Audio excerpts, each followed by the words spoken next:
merci mingi bana mboka pe ba diaspora ngai président Mulopo lika président base Nulis pe memling nazo pesa message moko na peuple congolais tozala lisu likolo ya lisu mokonzi mboka zolo ba mercredi balobi message wana ezali ya vérité ya lolenge Congo ezali kotambola biso nyonso mercredi na TV pe na radio to Chalitoi Chilombo abomi mboka oyo mboka eke na kao en complicité na yi politique nambe assassin o tulika ko sanctionner abima mboka oyo mais c'est Chilombo afandisi bolobi union sacrée na kata union sacrée nani ko sali yango te déjà bokomi ko wela ba poste est-ce que les intérêts à peuple congolais biso nyonso derrière Martin Fayulu Madidi poto bunda to lukabo somi ekolo na biso Chilombo pop famille na yeba koma na bozui abeti bato machiki te mais pour le collier au peuple congolais alobi na beta bato machiki et ni koloba ete asa ni fusion ni projet donc à kosala na ba congolais eloko moko te yango ikoloba boy congolais fongola misu Chilombo alobi na yo que 200 oyo bakisami na fina yo eza ya pamba yo fele papa soki na mundele le même jour bato benoni Chilombo mais na sangi na bino nyonso mercredi boyoka le président Eli Martin Fayulu Madidi après savoir to multiplier la stratégie pour tout ça le tout mais c'est Chilombo na mais c'est Kabila babima na kolo oyo numéro na ngasa 090 71 31 549 na bandeli 090 71 31 549 numéro yango soli kobenga pour soutien na yo to pesa makanisi na musala to ikosala okobenga so numéro wana biso nyonso derrière Martin Fayulu maximum ali bisu kolali to kobanga to kobangisa esika biso to komona bango basa komona yoka minute tikali muke kabela ngali toyi yango yozwa le président élu Martin Fayulu Madidi mercredi azali kosakola liso na yo litoi na yo liso na tefe litoi na yoka ebangisa biso te petali biso même bana Moïse bakutani basololi na hymne jusqu'à des heures lisoli basololi yoka même basengi bapesa ye prémature bapesa ye ministère ya budget bapesa ye poste na bureau rassemblement na parlement nani mokonzi Moïse Katumbi asengi bapesa ye ministère ya mine nani mokonzi tolobaki union sacrée et quoi porter le komoko yango le président élu Martin Fayulu Madidi alobi kuna lo komolongesa siko union sacrée eza mpona mabumu na bino to mpona intérêt ya intérêt ya peuple te yoka nasepeli makasi tunanga nini Félix alobi 2 ans nasali eloko ça veut dire so ozalaki na 27 ans okomi na 20 soki epa mindele le jour Félix alobaki yango mbele alingaki kolongwa jour wa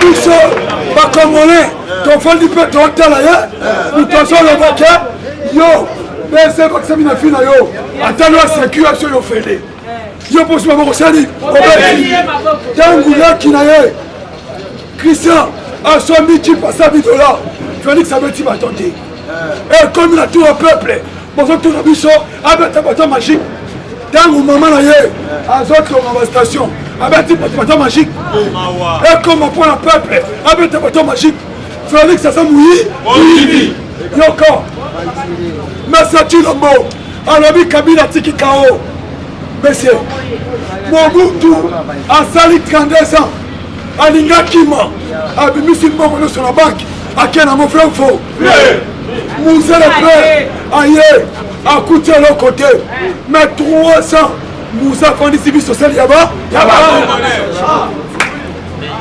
Mario Chilombo Kabila tikeli yombo bongo mwanda na banki oye ofide nyonso tosala kali kamboye tolérance tosala kali kamboye o Kabila tosala boye o Kabila papa pourquoi ozotangela biso kombo ya Kabila monsieur le président Kabila Hippolyte allez mettez et puis fallait pas le voir bango babengi na kombo ya Kabila Hippolyte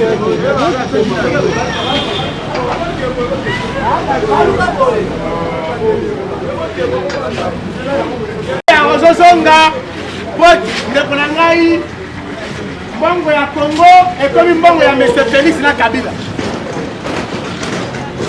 Kabila zu mbongo ya kuna momade ndeko uti koloba awo conseil des ministres ezokotaka lisusu te pendant 3 mois yango après 3 mois conseil des ministres ekotaka lisusu te eloko moko te yango ndeko na ngai na conseil des ministres ekota te moto na moto apesa rapport epa chef na ye baministre ya FCC baoza rapport na bapitié ya mboka bafinanse Kabila Kabila pe aussi à son tour état que milliardaire bokomona bavancer pour les élections président à l'Assemblée nationale Kabila ndimete ba moyen ya G Kabila ndimete ba moyen ya G soit qui réellement mais c'est Félix Azara qui est élu par le peuple Kabila bien qu'on démontrer pour Kabila doit y condition mais c'est Félix a du pouvoir Azori n'a pas pouvoir bande ko ba atina na liwa les aboté bato ya IDPS parti à l'Okuta batna Monsieur Félix na liwa libala ke ko sana Bemba na Katumbi aka zateke Bemba ko sauver ou bien Katumbi ko sauver ake ko lukaliwa deuxième liwa au carré ça boté deuxième liwa au carré ndia ke ko lukilango toyebi ki e Bemba toyebi ki e Katumbi ça boté peuple ça boté Katumabe toyebi ki e Bemba ki e Katumbi bate kuna juste po baluka mbongo bazwa mbongo bashina moto na bango Monsieur Félix lokola message ko China mais biso peuple totika dynamique derrière cet homme Martin Far totika derrière ye o atikali ferme po toyebi que non la mouka c'est nous le peuple les abonnés la mouka c'est biso peuple et notre commandant c'est Martin Far o atikali dynamique atikali ferme après il y a un moment ya kanyaka ya corruption pour bayebi ye pote que na union secret pour acte bon ma carrière politique na ye présence ya Bemba lobi mon corruption surtout les la presse et ça m'étonne et ça la sonne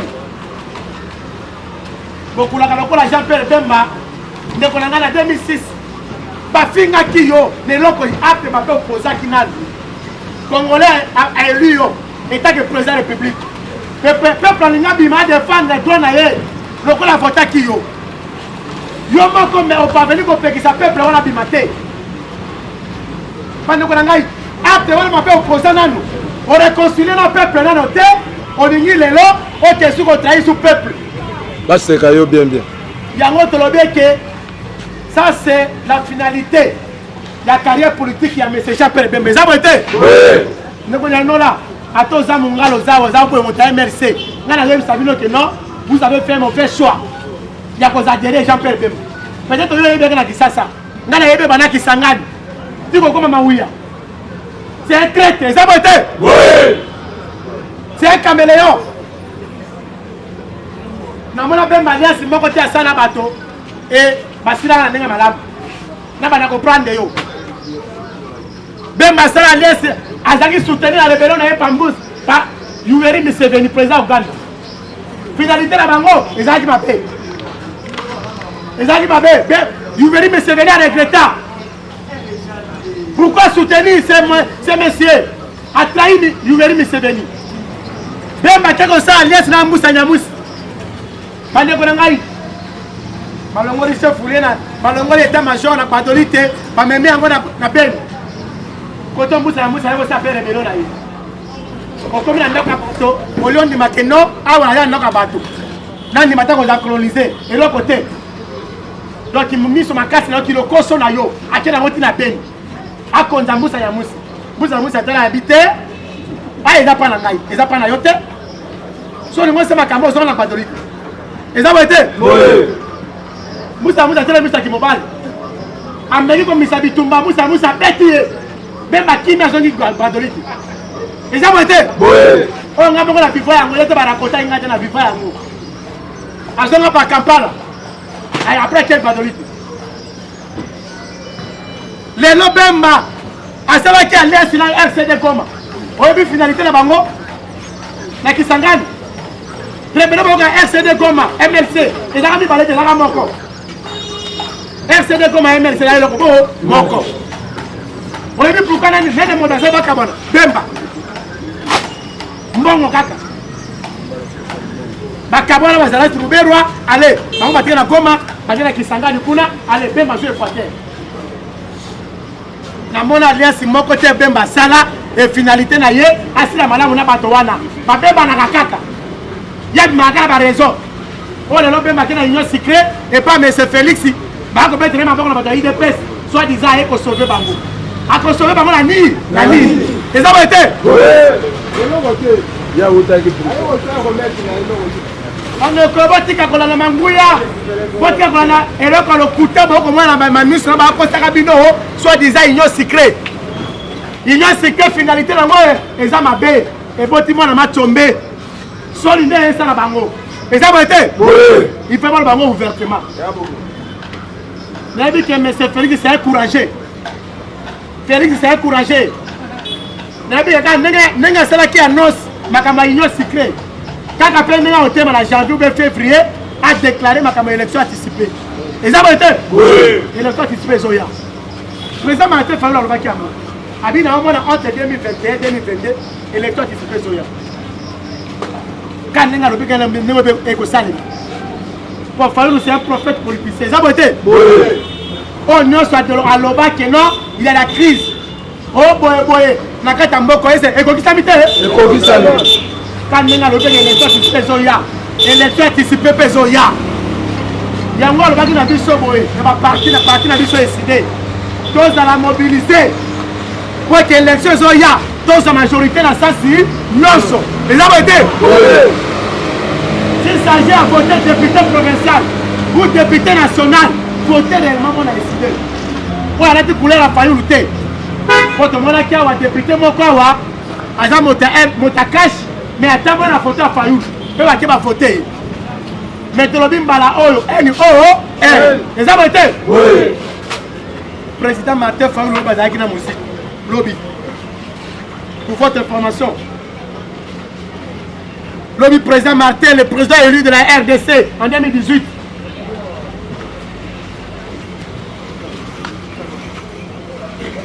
Le Badalakina, le coordonnateur sortant. Adolphe Mozitu. Bandeko na ngai bazali koyokana pe kosalisa mikanda lamuka na biso totika nango comme nango lamuka populaire eza bote lamuka populaire oye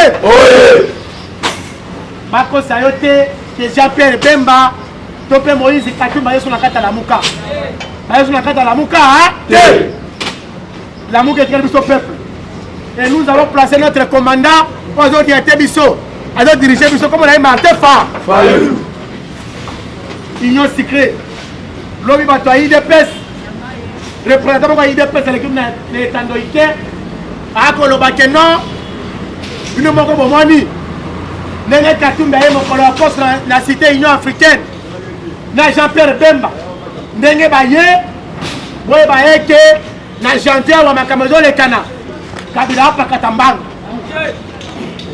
bandeko na ngai nalekisaki chaîne wana mbala moko majorité bango bali bazo na parlement bandeko yoka majorité Félix bakomo changer langage bayebi bango majorité te loko bazo majorité te Bemba na Katumba baye ko pousser Félix loko esi ba échouer baye ko tindika ye a nommé informateur on a dit Bemba Maman Nangai. Moi, je cotise. Voyez que Tindika y a nommé informateur. Informateur, on a mis Jean-Pierre Bemba. A récupéré un bon oignon, ça fout à qui? Oh, Tindoki, Tindoki. Colocataire. Informateur, le coup là, oh, Félix, ça qu'on a nommé. Le coup là, Jean-Pierre Bemba. Modalula Kanyaka, Moyibi. Il y a un autre peuple qui est très très vigilant.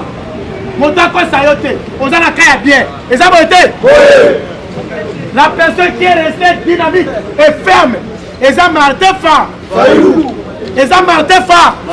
Donc il y a dans la tête, si on a bisoté les camps. Si on a bisoté, prends ton chemin les camps. Votre tigre fait un peu dynamique, et ça Martin Fa.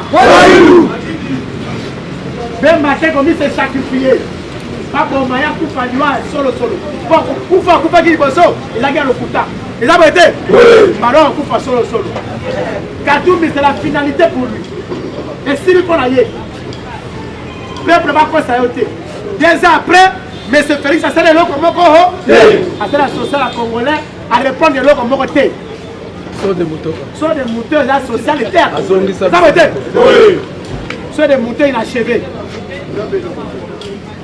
Saut des moutons inachevés. Oui, aussi là, madame Mou. Oui, c'est la bonne moi là. Attends, ça va fouiller là. On va canner pour fouiller là. Et vous me la tête. Nous l'avons vous me la tête. D'abord, ils appellent la sujet la mission de tromper dans ma somme. Mais ce Félix, il y a un Kabila, il y a un Kabonate. Si on s'attend à Kabila, Félix va Kabali le Kouta. Félix a servi Kabila Tilelo. Accord au Bakabani, le président Moulo Polo Bakawa. Accord au Bakabani, et ça accord à Grand Hôtel. Il y a l'hôtel du fleuve. Il y a accord où on est Koufi. Mais accord à Kingakat, c'est seulement entre Kabila et Félix. Toujours en marche. Et ça va être Félix a gagné pour mon corps. Pour mon corps, pour mon corps, il y a Koufa.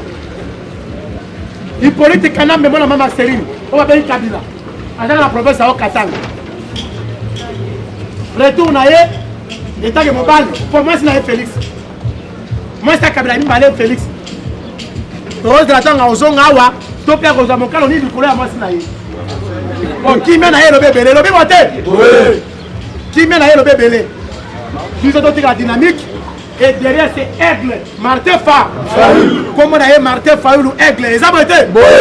Tu peux aller à la Pongo. À mon avis, déjà, ma bête, Zakuna, tu vas récupérer pour voir la mission à péter. Les abattés. Vous allez qui est tout le monde à Batoa, mais filles avec des coyotes. Tout le monde dit vraiment que non, il y a un problème qui vient encore. Mais l'argent, on va le calme. Vous allez coucher.